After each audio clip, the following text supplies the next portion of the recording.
Here we go. So we are going to be doing a deep dive into the CJ Box Battle Mountain book. Okay, so just so you know, this video will have some spoilers to the book here. So if you have not read the book and you don't want to be spoiled, this is your chance to click away, come back whenever you have read the book. This is your chance to click off, come back later. Okay.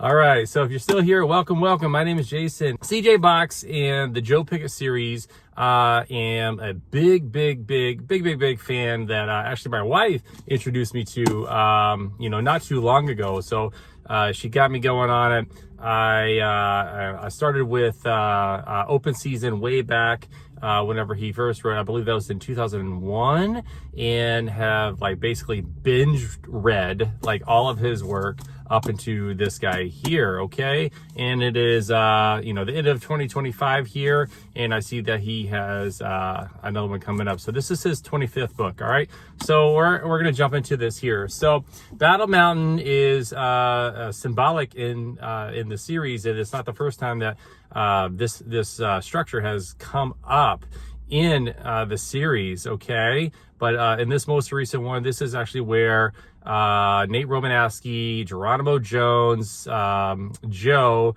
his new orientee Susan, all come together to rain holy heck on Axel Soledad. So let's walk through it. So basically the book opens up with Nate Romanowski seeking vengeance for Axel Soledad and his little cronies, taking the life of his wife, Liv, which, that was super duper sad. The book before this goes into that. And that's just super tragic. And so he comes along and, he does what he needs to do, but, ends up feeling, pretty bad about it, goes into isolation. Eventually, Geronimo, he and his family, are attacked, and then he wants to team up with Nate to go after this guy finally. So they get together, and it's basically, Nate having a, moral dilemma between seeking vengeance and administering justice, and trying not to become one of the sickos that he hunts, right? He's finding solitude with his falconry, but he still has got this black streak, kind of thrust upon him. Okay. Yeah. And so they get together, and then all the while, Joe is, called upon by Governor Rulon after his son-in-law goes missing on a hunting trip, right? So, Mark Ensel, I believe is his name, Spencer Rulon's son-in-law, he and Spike Lee, Spike Rankin, the guy there, stumble upon this group of paramilitary folks that are setting up something big. They're looking down on this Be Lazy U ranch, and nothing good can come from this. So they end up getting hurt and captured and imprisoned, and basically we don't need a big scandal, so Rulon calls on Joe, his range rider, to take care and look into the matter. And sure enough, Joe being Joe, love him. He's salt of the earth guy, doing the right thing for his family, and also, doing what he can to make sure that the law is upheld, and his sense of duty, sometimes, gets in the way of him, right? But he also finds himself in this moral gray area, with these situations. So it's interesting how CJ has developed the character of Joe Pickett over the years into what we see today. And then he meets up with Nate, who, for all intents and purposes, should have nothing to do with Joe, and vice versa. But the way that the two have come together, and then also Geronimo more recently, is so interesting and so neat. But I do worry that it seems like anytime there's trouble, right? That's when Joe calls upon Nate. and it's usually a one-sided deal, and then afterwards it just kind of goes away. Nate shows up to help Joe out of a pickle and saves the day through certain heroics, and then he's the one that ends up going off the grid, right? Usually a choice, but that's just kind of Nate's style. And then Joe's free to go, back to his normal everyday life and everything. So I wonder if maybe that the tables can turn and maybe we can help Nate out a little bit in the future, right? And then Geronimo, I mean, he's a cool dude. Him and his big weapon there. I love him. I love his like comedic relief in how he kind of anchors Nate, right? Provides that buoyancy, that substance for him.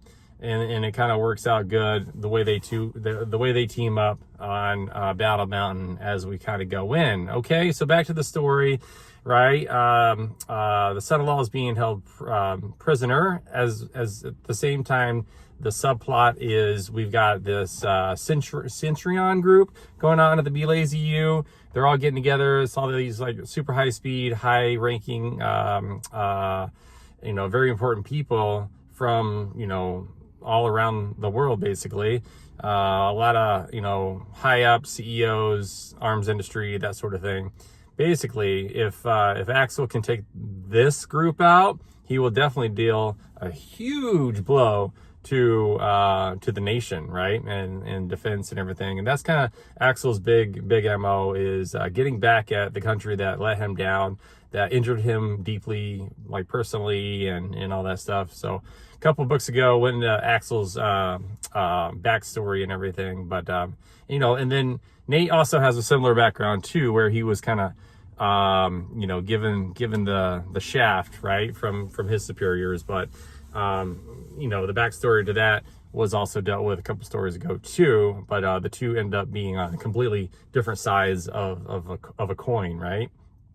Okay, and so basically the idea is to take out this big group here, but of course it was all the plans were thwarted in a way, or at least threatened, whenever Mark Rankin or Spike Rankin and Mr. Insel come across them.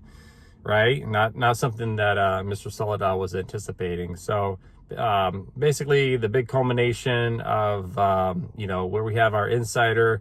I'm trying to remember her name, and you're gonna but basically she was the sniper who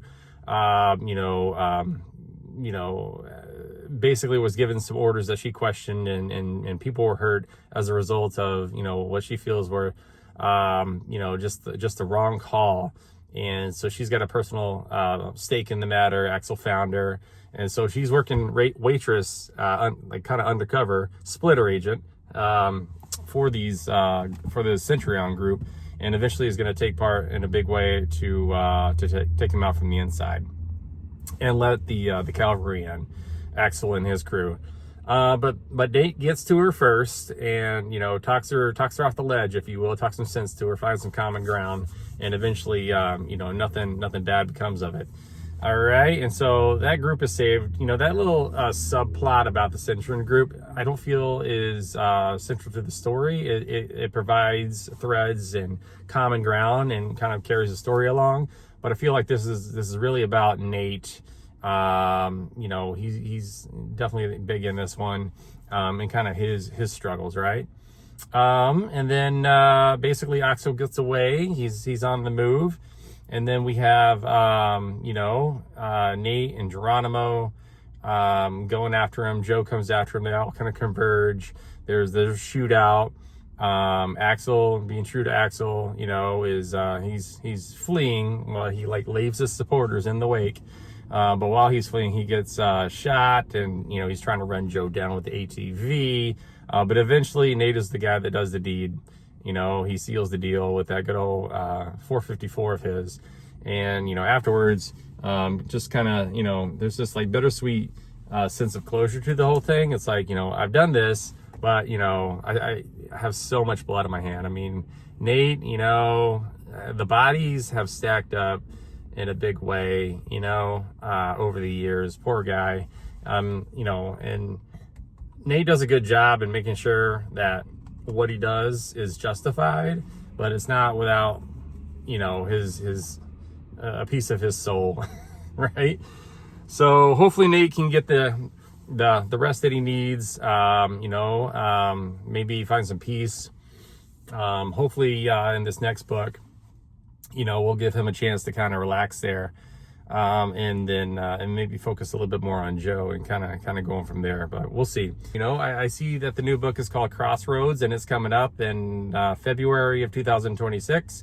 I kind of read the little snippet on the interwebs there that poor Joe gets injured, and then his daughters have to figure out the whodunit, right? So CJ Box, just thinking about his way of writing, moving into kind of the bigger picture here.